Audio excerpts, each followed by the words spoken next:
Hazrat Abu Hazim narrates that he inquired of Hazrat Sahil bin Sa'ad radiyallahu anhu, did Allah's Apostle sallallahu alaihi wasallam eat the things made of white fine flour? Hazrat Sahil radiyallahu anhu said, Allah's Apostle sallallahu alaihi wasallam did not see anything made of white fine flour from the time Allah Jalla Jalaluhu commissioned him to the time He Jalla Jalaluhu called him back.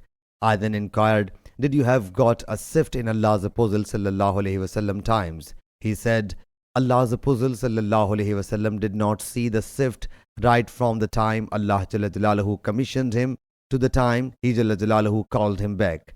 The transmitter states that he submitted, how did you use the barley flour without sifting? He replied, we would grind it and blow on it, and what the husk had to blow away, blew away, and we would knead what remained, baked it, and then ate it. Sahih Bukhari, Hadith number 5413.